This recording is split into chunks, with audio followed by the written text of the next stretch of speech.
Every story has its rhythm. Every rhythm has a heart. Steve Stories. Episode 1. License to Tease. Scene. The night we forgot the mission. A flashback. Part dream, part confession. A private villa on the outskirts of Monaco. Midnight. The Mediterranean wind hums through the open windows like a forgotten cello.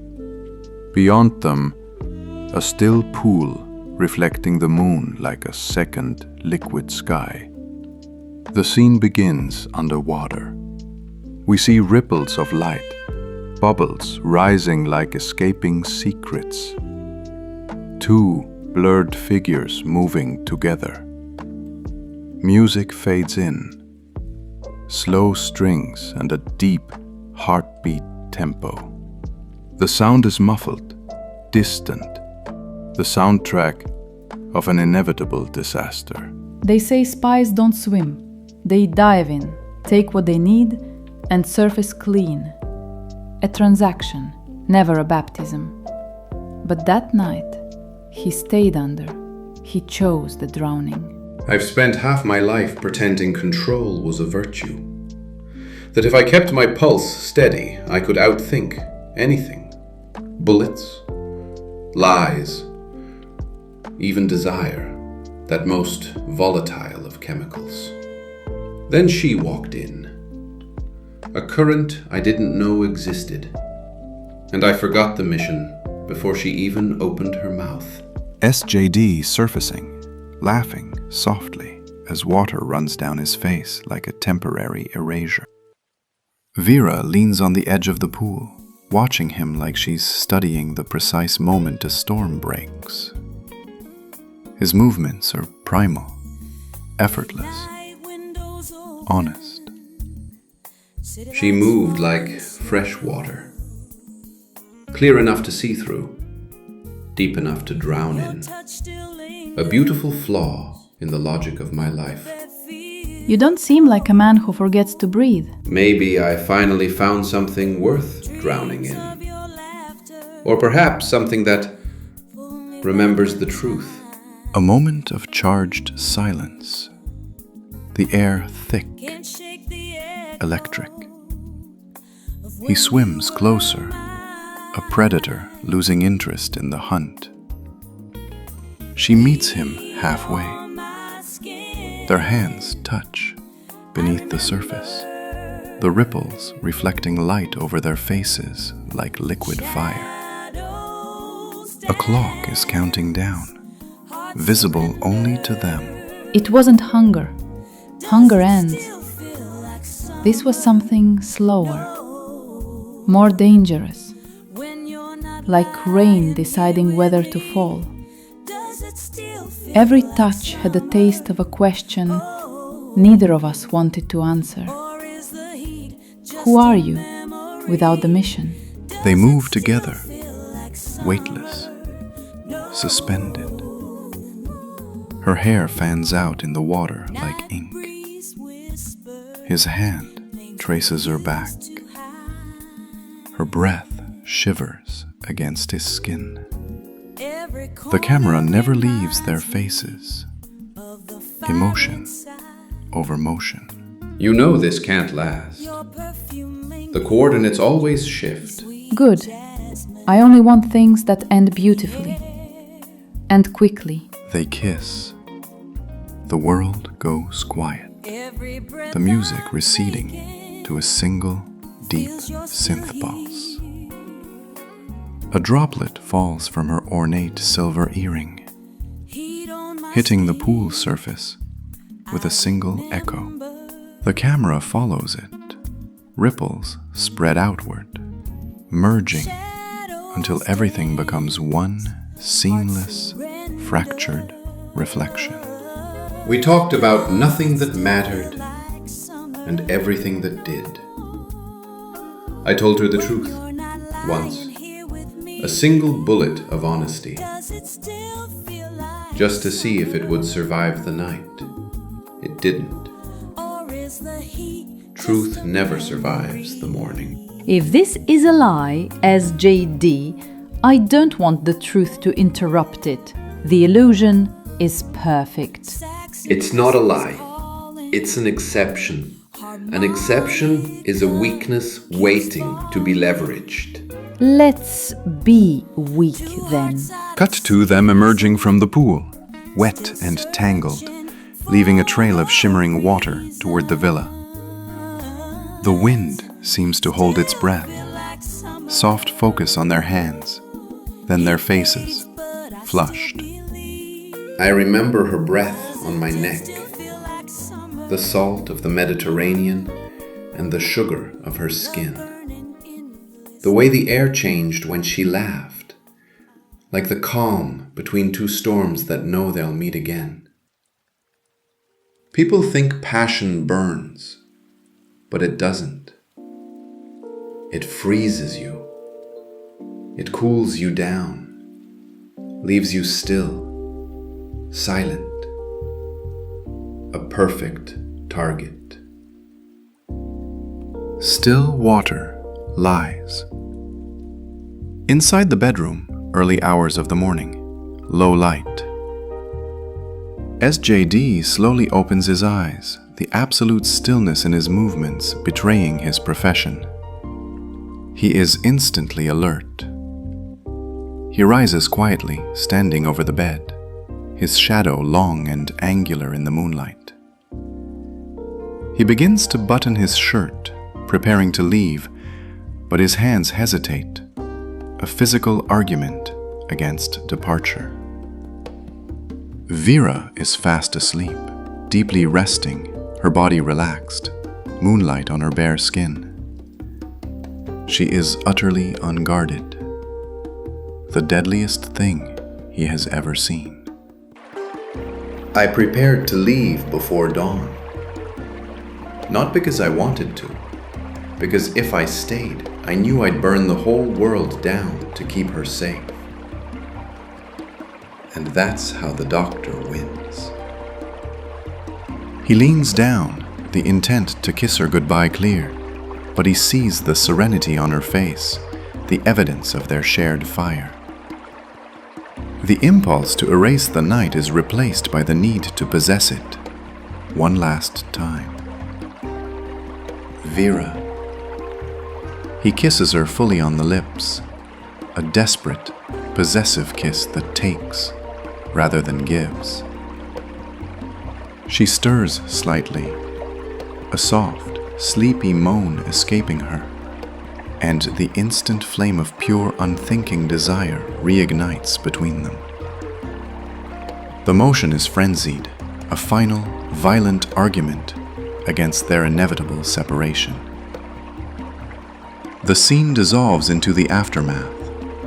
Vera is utterly spent, sinking back into a profound sleep. S.J.D sits on the edge of the bed, finally finishing buttoning his shirt, the linen feeling alien and cold against his skin, watching her. She looked unguarded, and that's what scared me. Because spies survive by never seeing innocence again. She showed me the beautiful flaw in the design.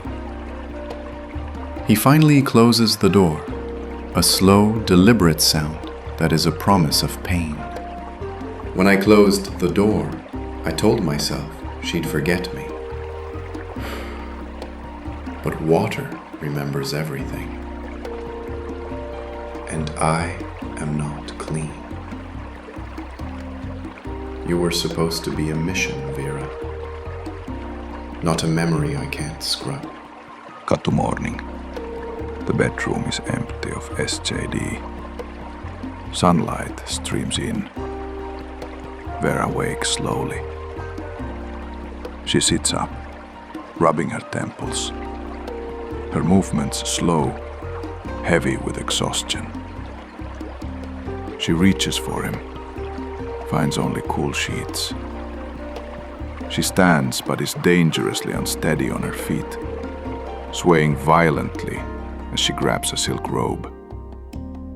She needs to lean against the wall for a moment, pressing her forehead to the cool plaster to steady herself. The physical toll of the night's passion evident. He did know how to drain the tank. He took everything he needed to build his alibi. She manages to walk out to the balcony overlooking the pool. When he left, the water stilled. But even still, water remembers the storm, and every ripple carries his name, like a code. The pool is unnaturally calm, reflecting the sterile morning light. A glass of untouched champagne sits on a nearby table, glinting. Vera sits at the edge alone, tracing slow, methodical circles in the water. A whisper of his laughter lingers like heat over cool air. Goodbye, chaos. Until the next storm. She dives beneath the surface. No casual entry, but a powerful, practiced stroke. The spy resurfacing, ready for war. S.J.D, agent of chaos and charm.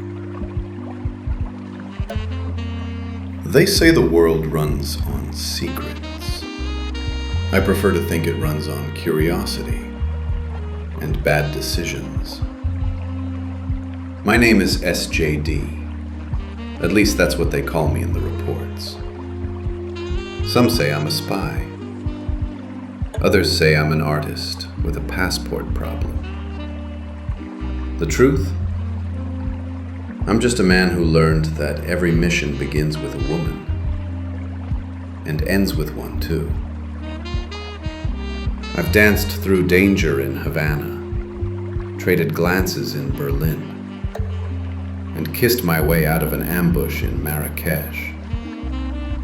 They send me where chaos whispers, and somehow I always bring a little charm with me. But here's the thing about charm. It's a weapon, and I'm still learning who's really pulling the trigger. Agent of chaos and charm, where danger flirts back. The Grand Riviera Gallery, Monaco. Chandeliers hang like inverted icicles of frozen money. Soft, intricate jazz hums from a live trio. Camera glides through mirrors and diamonds, tracking S.J.D in his immaculate tuxedo. The thing about danger, it rarely wears black anymore. It adapts. Tonight, she's in Vera Red, a calculated detonation in silk, bidding on a painting that doesn't exist. A fatal flaw, really. And I'm here to make sure no one finds out that I'm the reason the art is a phantom. Camera glides through the high-end crowd. S.J.D, charm as armor, approaches the bar while scoping the room. He casually lifts a savory canapé from a passing waiter's tray. S.J.D flips the silver toothpick from the canapé, using it to disable a subtle ceiling camera, a textbook move. He then goes to consume the canapé, but instantly realizes the pastry itself was an edible tracking device. He swallows the entire canapé whole in one agonizing gulp, maintaining his posture while a wince of genuine pain crosses his face. S.J.D arrives at the bar, adjusting his cufflink. The micro-scanner flickers red, indicating the tracking device is now actively transmitting from his stomach. Something to start the evening, monsieur? Something that forgets its own name halfway through. Surprise me. The bartender mixes a clear liquid. As S.J.D glances at the glass, he notices the ice cubes pulsing with a faint, chilling glow. Phosphorus tracers. S.J.D doesn't flinch. He reaches into the glass with his bare hand, swiftly scoops out the glowing ice cubes, and drops the now smoking remnants directly into his empty, deep pocket. The ice was running a bit hot. Try again. The bartender begins mixing a new drink, bewildered. S.J.D seizes the momentary lull to attempt the actual scan. S.J.D discreetly lifts his left cufflink, the microscanner, toward the main auction stage.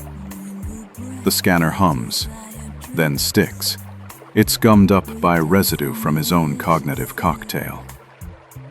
The mist, activated by the struggle, subtly expands. Two large, impeccably dressed security guards standing nearby immediately stop their surveillance. The pheromone triggers childhood nostalgia. Oh mon Dieu, little Fifi, I miss my tiny poodle so much. S.J.D attempts to stifle a gasp, realizing the side effect is hitting him too. The pheromones are triggering the counteragent's involuntary vocal tick. Heave-ho, me lads, the waves are up, the treasure's buried deep. He quickly places a hand over his mouth, momentarily mortified. The entire bar area briefly glances at the impeccably dressed lunatic singing a sea shanty. He quickly converts the failure into performance art. He bows deeply to the bewildered audience, sweeping his arm out dramatically. As S.J.D straightens his jacket, recovering his swagger, a figure in Vera Red approaches, slow, confident. Her presence creates a sudden, cool silence. You're late, and you smell faintly of gardenias and the sweat of cheap recklessness. Gardenias are my calling card. Recklessness is just the aftershave I use before I meet you. I've seen you before, initials.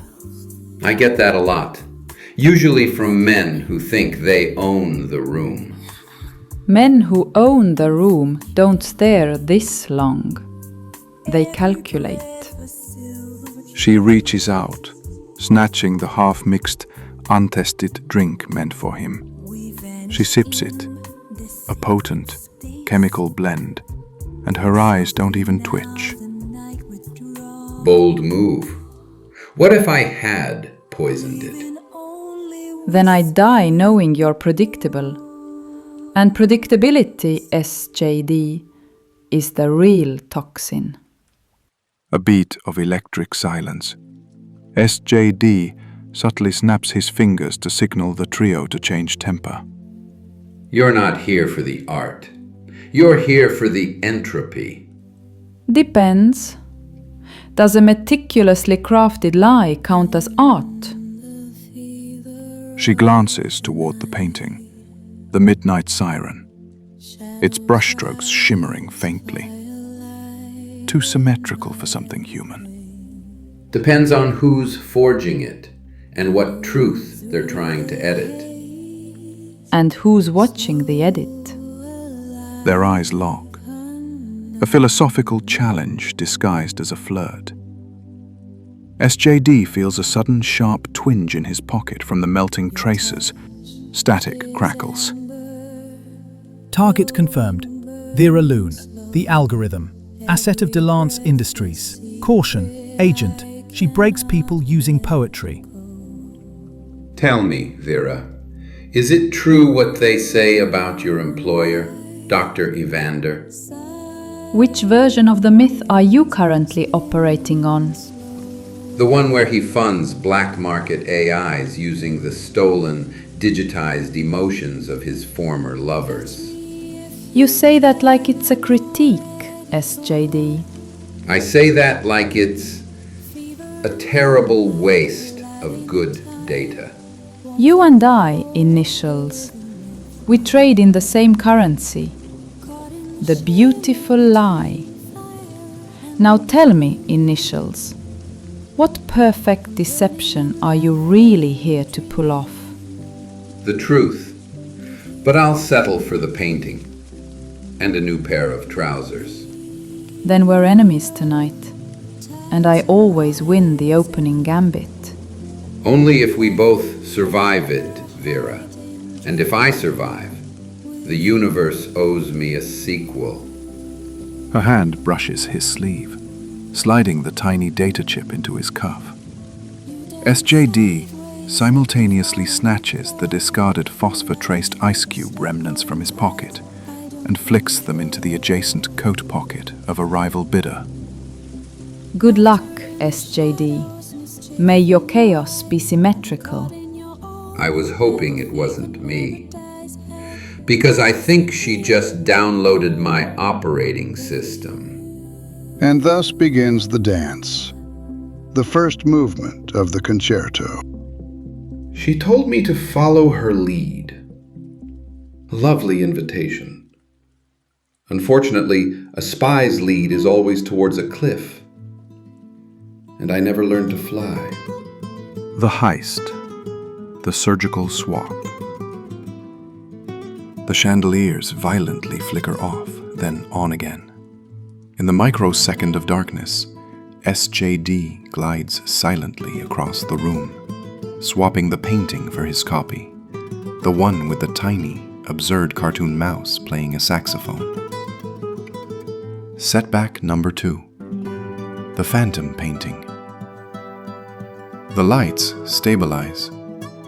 The copy S.J.D. left on the easel begins to glow from the center outward. It digitally dissolves, revealing a matrix of code that writhes on the screen underneath. Please tell me that's avant-garde lighting, Vera. Not Evander's signature. Introducing the conductor. A hyper-realistic hologram flares to life. Dr. Evander Sebastian DeLance, refined, holding a glass of wine. Ah, S.J.D., the man who mistakes entropy for elegance.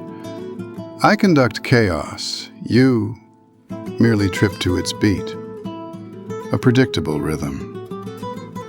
Evander raises his glass. The hologram glitches, and the digital painting explodes into a cloud of luminous data butterflies. You just executed the wrong version of the algorithm, Agent. A stunning failure of timing. A severe, sudden heat emanates from S.J.D.'s left hand. His cufflink / scanner melts and sears his skin.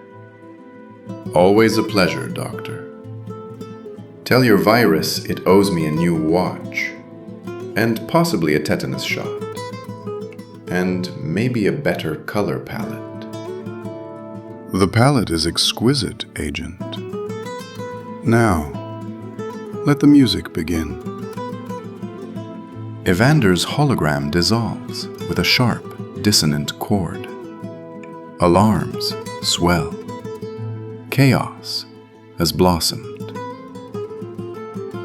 The hall is a strobe light of emergency bulbs.